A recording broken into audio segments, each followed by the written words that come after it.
J. Mario Arbeláez, Nadaísmo Manifiesto y Manifiesto Nadaísta para el siglo XXI. Introducción a los nadaístas del ciberespacio. La lucha era contra el mundo que nos había sido legado. Nosotros no pedimos nacer, pero no por ello nos vamos a dejar matar. Los llamados a confrontarlo éramos en principio poetas colombianos, de provincias, de familias de clase media, menores de edad en su mayoría. Según el querer del profeta Gonzalo Arango, una especie de enviado o de iluminado para sus monjes discípulos, había que arrasar con la casa de los abuelos, donde se habían aposentado los miasmas de la educación clerical, que poniendo de presente el pecado impedían el libre desempeño del cuerpo y al pensamiento abrirse paso a partir de la duda y las negaciones, donde la academia imponía la manera de escribir y lo que había que leerse, de acuerdo con el sacrosanto idioma de Castilla y sus ibéricos practicantes, donde la política había llevado a que se machetearan los contrincantes por llevar una corbata de un color determinado, donde el deber imponía trabajar sin descanso, y después de rezar el rosario y copular bajo las cobijas no quedaba sino madrugar a prepararse para la muerte. Ni siquiera había llegado el año 60 y en el horizonte, lo único prometedor que se vislumbraba era el triunfo barbudo de la Revolución cubana. Para cumplir con la consigna de no dejar una fe intacta ni un ídolo en su sitio, no podíamos limitarnos a la práctica del poema, que desde luego se había despojado de cualquier grado de significación y contenido, y por tanto se hacía impotente para la denuncia. La casa del porvenir se haría sola, cuando los arquitectos de la destrucción hicieran su parte. Para esa destrucción requeríamos de una batería de elementos, trompetas para derrumbar la muralla. Asumimos entonces el uso de las artes integradas, de los oficios del verbo, del color, del sonido, del movimiento. Lo había plasmado Rimbaud con la confusión maravillosa de los sentidos. Los escritores deberíamos diversificar la pluma. Así Gonzalo Arango, el principal redactor de los manifiestos, asumió el cuento, el ensayo, el drama, el poema, la novela, el panfleto, la epístola, y en el periodismo la crónica, el reportaje y la columna de opinión. Amílcar Osorio cultivó igualmente el poema, el cuento, la novela, el ensayo, la carta y la pintura. Jaime Jaramillo Escobar el poema, el cuento, la carta y el ensayo. Eduardo Escobar el poema, el cuento, la novela, el ensayo, la carta y la pintura. Elmo Valencia el cuento, el poema, la novela. Humberto Navarro la novela, el cuento y el drama. Malmgren Restrepo el cuento y la pintura. Jaime Espinel el poema y el cuento. Armando Romero el poema, el cuento, la novela y el ensayo. Pedro Alcántara el dibujo y el poema. Patricia Ariza el poema y el drama. Pablos Gallinazo la novela y el cancionero. Norman Mejía la pintura y la escritura sagrada. Han Arbel el ensayo y el cántico de alabanza al Señor. Todos, en suma, un día, fuimos escritores de canciones. Éramos en el centro un puñado de elegidos por nosotros mismos, pero en la periferia legión. Toda una generación de camisas rojas que, según Gonzalo, se tomaron la ciudad como una peste, y según Amílcar, iban de azotea en azotea vomitando todo el cansancio de su espasmódica maravillosa. Practicábamos todas las artes, pero a todas buscando llevarlas a sus últimas consecuencias, de acuerdo con los parámetros vanguardistas de los monstruos de la época, la música, la pintura, la escultura, la cerámica, el teatro, el cine, la danza. Para presentarlas en público, por los años 60, organizábamos los festivales de vanguardia, en medio de los festivales nacionales de arte con que se solazaba la burguesía. Pero nuestra escena fue también la vida, en cuyos andenes representamos el drama de nuestra progresión hacia el nirvana con chalecos de fantasía. Nuestra literatura y nuestra obra fue nuestro discurrir planetario, aunque en ocasiones debiéramos hacer el esfuerzo de participar en el circo convencional del arte. Así posamos de filósofos, mientras practicábamos el arte giratorio de los derviches, y de revolucionarios insustanciales en grandes tandas de ajedrez. Pasaron 50 años. Cumplimos 5 años más que las FARC y 6 más que los Rolling Stones. Y de toda esa arremetida contra el establecimiento con las armas integradas de la literatura y el arte no nos quedaron sino la derrota y la vida. La derrota de quienes murieron y la vida de quienes triunfamos sobreviviendo.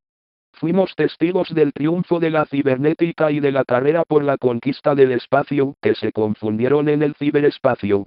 Y navegando por las autopistas informáticas nos hemos encontrado con una sorpresa, un manifiesto ultramoderno, que parece escrito por un Gonzalo Arango que hubiera tomado en el más allá clases de posmodernismo. No tiene firma de autor, pero sí un llamado a que se afilie quien considere que ese es su espejo. Su dirección electrónica es nadaismo.nu. No hemos hecho el esfuerzo de comunicarnos por temor de no encontrar a nadie en el otro lado. Tal vez sean seres del espacio. Quizás ángeles apostáticos. En todo caso, cuando nos estaba alcanzando la fatiga para seguir manipulando el inventito anarquista de segunda mitad del siglo XX, nos encontramos con este refuerzo. No podemos creerlo. Como dicen en El Retorno de los Brujos citando la Biblia, en la casa del Padre hay muchas moradas. Son los fuegos artificiales para celebrar nuestro primer medio siglo de edificar en el viento. Esta es la transcripción del manifiesto donde se devela todo lo que es nadaísta en la imagen, en el sonido y en el texto. Todo lo bello artístico y convulsivo integrado en el mismo saco. ¿Cómo habrían sido nadaístas los seres que movieron en las últimas décadas el pensamiento humano a través de todas las manifestaciones del arte? Con este manifiesto, de procedencia española según los últimos datos, el nadaísmo terminará por imponerse también en el siglo XXI. Manifiesto nadaísta para el siglo sí. Desinteresarse de todo lo exterior es imposible, razonablemente, cuando se tiene ya una existencia construida con interrelaciones. Basta recordar el verdadero carácter de todo ello, y buscar el equilibrio en lo interior. Pero no como plenitud de sentido, ni como lugar donde lo universal refluye o coexiste, sino como la pura nada. Juan Eduardo Cirlot, del No Mundo. La nada. Cualquier enunciado que tenga la nada por sujeto es cierto y falso al mismo tiempo. No es posible por lo tanto dar una definición racional de ella, puesto que no se vislumbra la nada mediante la razón, sino mediante la anulación de esta. 2. El nadaísmo. La nada no puede definirse, pero sí expresarse. Cualquier expresión de la nada es contradictoria porque nos muestra lo inmostrable. Reivindicamos, como ya hizo Baudelaire, el derecho a la contradicción. Es nadaísta todo aquello que expresa la nada a través de algo concreto. A partir de la captación de un momento efímero, el nadaísta suprime el tiempo. Muestra lo eterno. Es nadaísta todo aquello que conduce al éxtasis. El éxtasis es el contacto directo con la nada, la anulación del pensamiento y del tiempo. La política y la publicidad son esclavas de lo concreto y, por lo tanto, ajenas a la nada. Quedan, pues, excluidas del arte.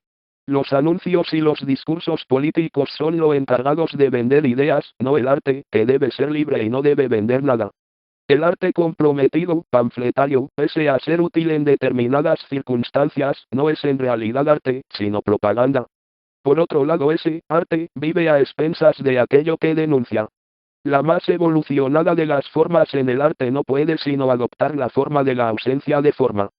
El que pretende acercarse a la verdad se acerca a la estructura de la nada. Esto hace que a veces grandes obras de arte parezcan tomaduras de pelo y viceversa. La música de Schoenberg, los cuadros de Pollock, las primeras películas de Resnais y las novelas de Beckett son ejemplos de este arte llevado al extremo del éxtasis, de fusión con lo absoluto, de abandono de toda finalidad.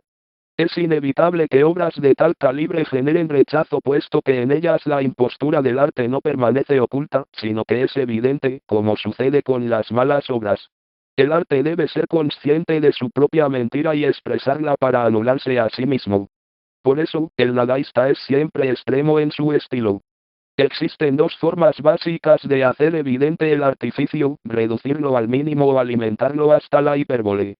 Por un lado están los nadaístas que recortan el lenguaje de su arte hasta quedarse con unos elementos básicos, por el otro, aquellos que muestran su impostura a través del juego, la destrucción, el ruido. No hay que confundir la austeridad con la ausencia de estilo. El minimalista crea su estilo a través del recorte, el ruidista a través del juego. Minimalismo y ruidismo se dan en todas las artes nadaístas. Son minimalistas, por ejemplo, Cioran, Satie y Dreyer, son ruidistas Borges, Sonic Youth y Fellini. Hay incluso nadaístas que oscilan entre ambos estilos, por ejemplo Beckett, minimalista en Fin de Partida, y ruidista en Molloy. Ambos extremos confluyen en la nada. El nadaísta tiende puentes hacia la nada, abre puertas que llevan del ser al no ser, diseña carreteras que desembocan en principios, conduce el pensamiento hacia sus límites y los hace visibles. Dios y la muerte son máscaras de la nada. 3. La imagen nadaísta. Independientemente de que no podamos percibir el universo en su totalidad, la imagen es capaz de expresar esa totalidad. Andrei Tarkovsky, Esculpir en el tiempo. La belleza de las imágenes naturales nace del contraste entre el aparente orden y armonía de los elementos y la nada que intuimos detrás de ellos. En su origen, el arte que se proponía reproducir la naturaleza también pretendía acercarse a la nada. En la tradición oriental, pintar un bodegón no era otra cosa que plasmar una manifestación cotidiana del absoluto, mientras que en Occidente era más bien un formato estándar usado como escaparate de la habilidad técnica de un pintor. Las reproducciones de la naturaleza no siempre son expresiones de la nada. Lo son solo cuando consiguen fijar nuestra atención en la enorme improbabilidad de la existencia de cualquier cosa. Podemos ver un cielo extraordinario, apreciar su belleza y luego fotografiarlo o pintarlo. Es perfectamente posible que ni el cuadro ni la foto tengan la belleza del cielo. La belleza no existe sin tensión. Schopenhauer la definía como un juego de fuerzas. En la naturaleza se manifiesta la tensión entre lo que es y lo que no es. Un cielo hermoso es bello por oposición a la nada, por el solo hecho de existir, es un milagro en sí mismo. Una foto de un cielo hermoso podría estar trucada, un cuadro, inventado. No hay en ellos necesariamente oposición a la nada, no tienen la tensión inherente a lo real. Si el cuadro o la foto consiguen esa tensión es por otros mecanismos internos. Hay, sin embargo, algunas imágenes de la realidad que tienen en sí mismas la tensión necesaria para expresar la nada. Son nadaístas las casas y los vehículos abandonados, las calles y los edificios vacíos, la maquinaria inservible y oxidada, las fábricas asimiladas por la naturaleza, los juguetes rotos, los rascacielos derribados. Las imágenes de desolación y destrucción en la naturaleza esconden a menudo historias atroces y actos violentos. La reprobabilidad de esos actos no quita el valor artístico de esas imágenes. El arte debe ser, en cierto modo, ajeno a la moral. Ninguna obra de arte justifica un acto inmoral, pero, a menudo, los actos inmorales generan obras de arte fatídicamente hermosas. La moral, en el arte, debe manifestarse únicamente a través de la forma, que responde siempre a una ética particular. A eso se refería Godard cuando afirmaba que, el travelling es una cuestión moral, a la correspondencia entre ética y estética. No hay que confundir esto con la moral aplicada al contenido, que se traduce en censuras y moralejas, más cercanas a la propaganda que al arte. Todo artista que se precie es nadaísta en algún momento. Son nadaístas las casas ardiendo bajo la lluvia de Tarkovsky, los susurros en la oscuridad de Victor Erice, los espejos de la muerte del Orfeo de Cocteau, los paisajes desolados de Herzog y Hopper, las escenas apocalípticas de El Bosco, los instantes detenidos por Vermeer o por George Segal, los aceros doblados y oxidados de Chillida, el frío de los cuadros de Paul Delvaux, los espacios contradictorios de Magritte, los maniquíes desmontados de Hans Bellimer. Son nadaístas los ojos vacíos de los cuadros de Modigliani, los ojos cortados por Buñuel en Un perro andaluz, los ojos sin fondo de las vacas de Medem, los ojos cerrados de Maya Deren en Meses of the Afternoon, los ojos asimétricos en Persona de Bergman, los ojos perdidos de la Juana de Arco de Dreyer, los ojos que lloran Rimmel en La madre y la puta de Jean Eustache, los ojos de la melancolía de Durer, los ojos ausentes de las mujeres pintadas por Klimt, los ojos tubulares de la mujer tambaleante de Max Ernst, el ojo que, como un globo extraño se dirige al infinito, de Odilon Redon. 4. El sonido nadaísta. La soledad sonora, lo cual es casi lo mismo que la música callada, porque aunque aquella música es callada cuanto a los sentidos y potencias naturales, es soledad muy sonora para las potencias espirituales, porque estando ellas solas y vacías todas las formas y aprehensiones naturales, pueden recibir bien el sentido espiritual sonorísimamente. San Juan de la Cruz. En un contexto musical, el silencio y el ruido son los mejores aliados de la nada. Ambos son una expresión sonora de la ausencia de estructura. Otras expresiones de esta nada son la descomposición de los ritmos, la incorporación de disonancias a la armonía y el uso de las repeticiones como vía hacia un estado estático. El ruido es el amante secreto del silencio, ambos están más cerca de lo que parece. El ruido no es contrario a la nada, sino que es la expresión misma de ella en tanto que muestra la ausencia total de forma. Estructurar el ruido es estructurar la nada. Son nadaístas, la música callada de Monpou y Satie, los brazos que como antenas se elevan hacia el cielo de Godspeed Joe Black Emperor, la repetición en Neu, el éxtasis melódico en Alobe Supreme de Coltrane, los hongos atómicos de Yo la tengo, la sabia parquedad de Arvo Part, una sola nota basta, la serenidad sobrenatural de Perotin, las invitaciones al cielo y los mares de diamante de Sonic Youth. Los tiempos fuera del tiempo de Gorecki y Steve Reich, los silencios del microcosmos de Bartók, las disonancias de Schoenberg, Gerard y Cage, la música de la máquina metálica de Loreel, los rugidos industriales de Non, Stockhausen y Einstürzen de Neubauten. 5. El texto nadaísta.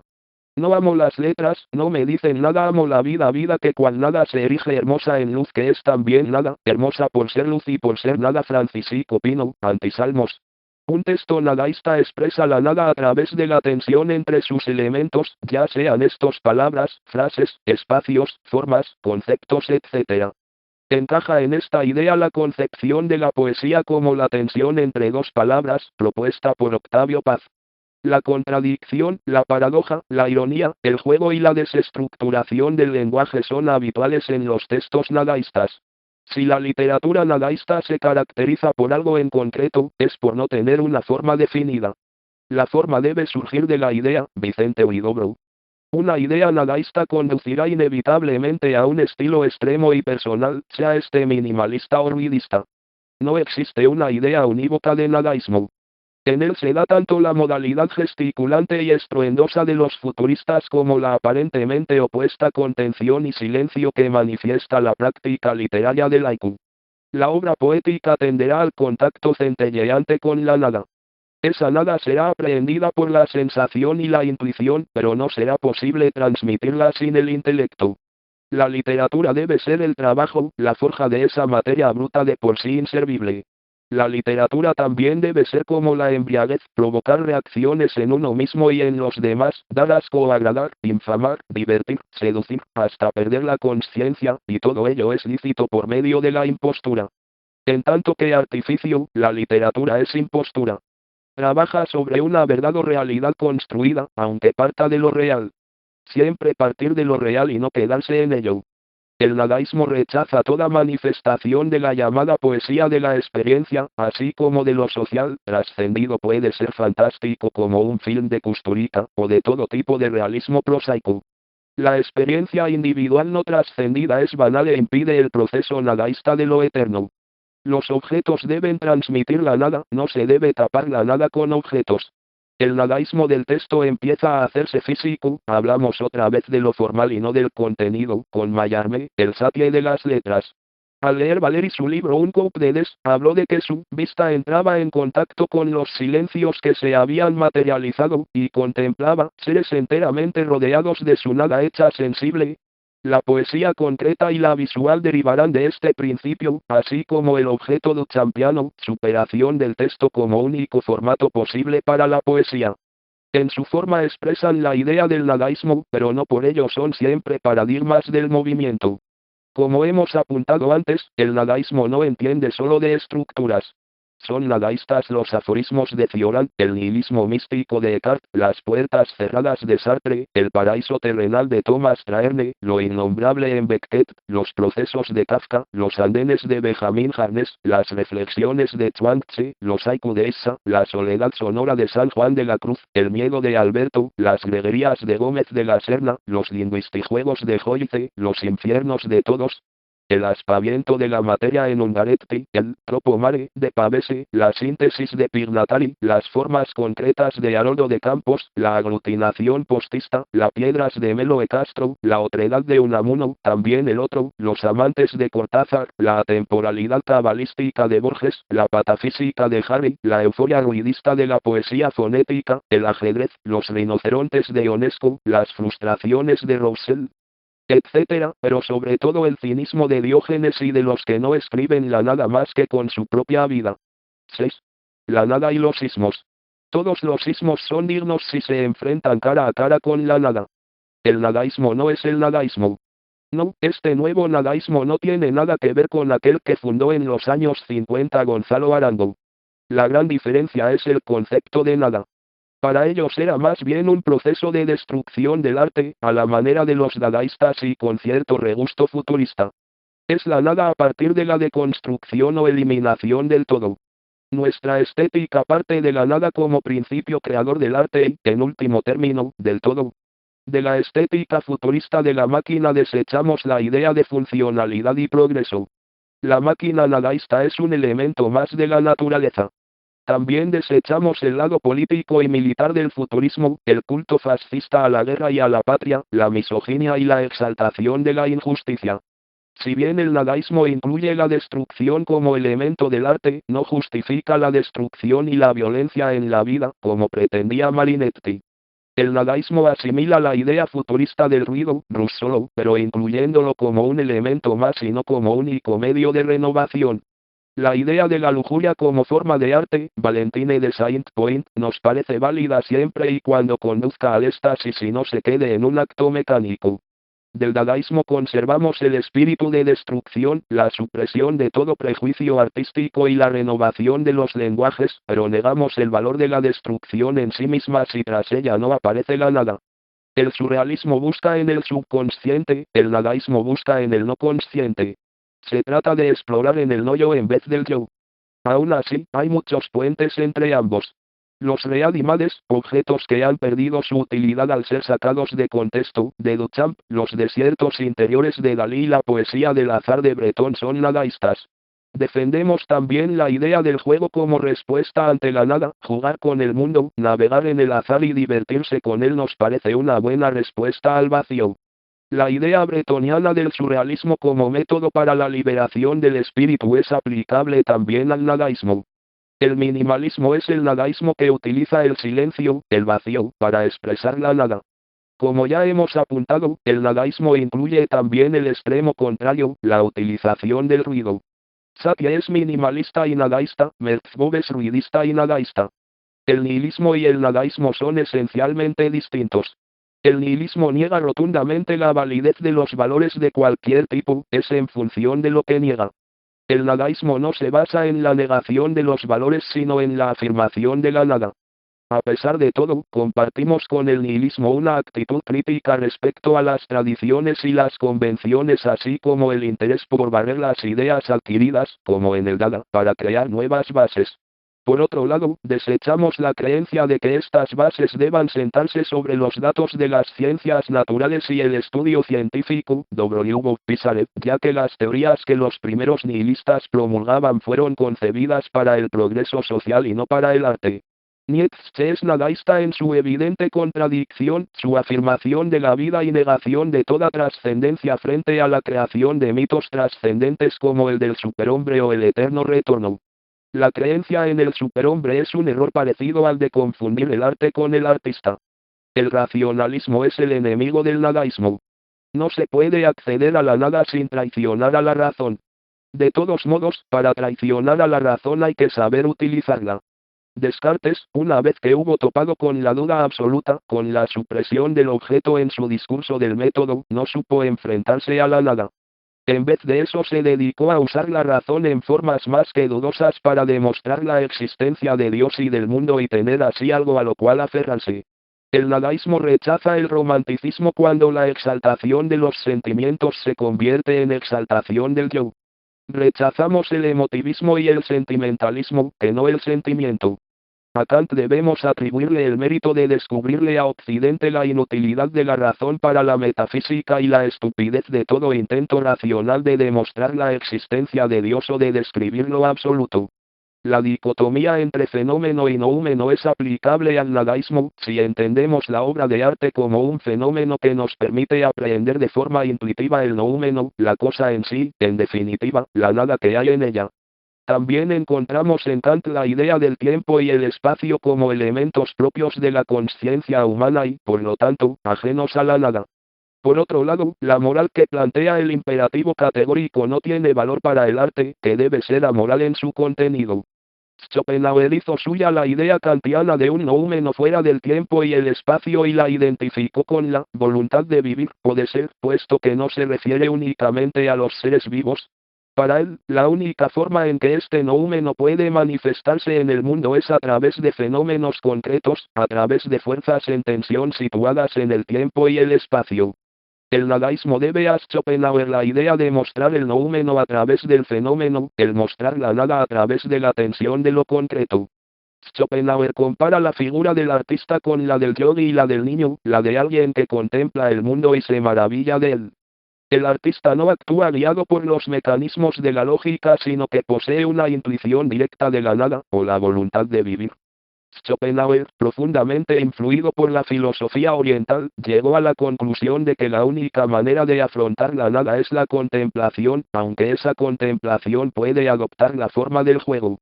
La actitud del genio es divertirse con el mundo, sintiendo sus atrocidades y regocijándose en ellas a la vez.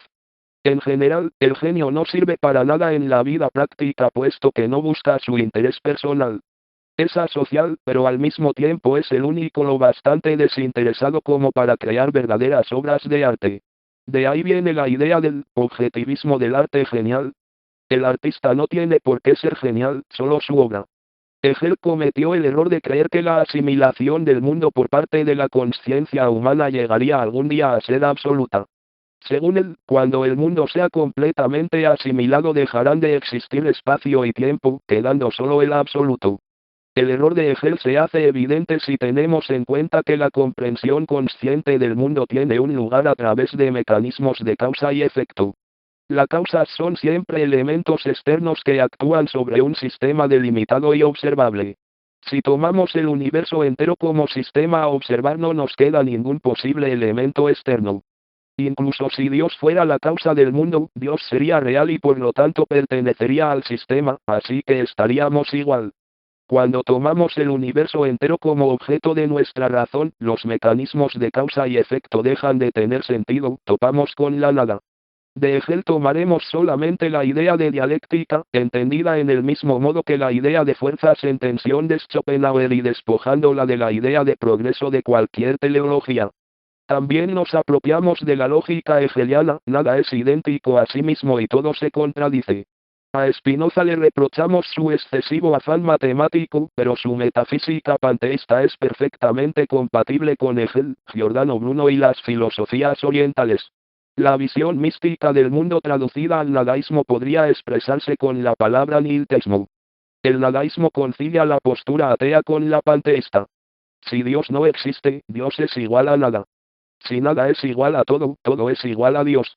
Para el nadaísmo no hay ninguna diferencia sustancial entre decir que Dios no existe y decir que todo es Dios. Se trata simplemente de una elección terminológica, una distinción que atañe a las palabras y no a la verdad. El método fenomenológico de Husserl tiene en común con el nadaísmo la utilización de los fenómenos como vía para llegar a las esencias. Cuando se llega, por la razón, al final, a la noción más profunda del fenómeno, este se asimila por una intuición directa, no racional. Gombrowicz comparaba este proceso al de comer una alcachofa que se va deshojando hasta llegar a su corazón. Entonces, nos lanzamos a él y lo devoramos.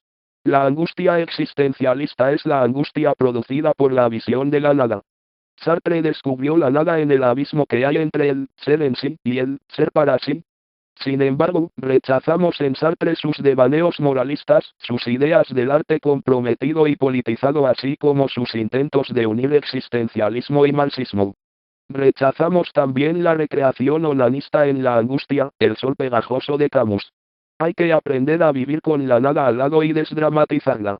El nadaísta es un viejo que llora de optimismo, un niño que ríe de amargura, alguien que canjea la angustia por belleza. De Heidegger tomamos la idea de que la existencia está hecha de nada, idea que a su vez él tomó de Hegel. También adoptamos la creencia de que la vida humana es una constante oposición a la nada y añadimos que la belleza de la vida proviene de esa dialéctica. 7. De nada.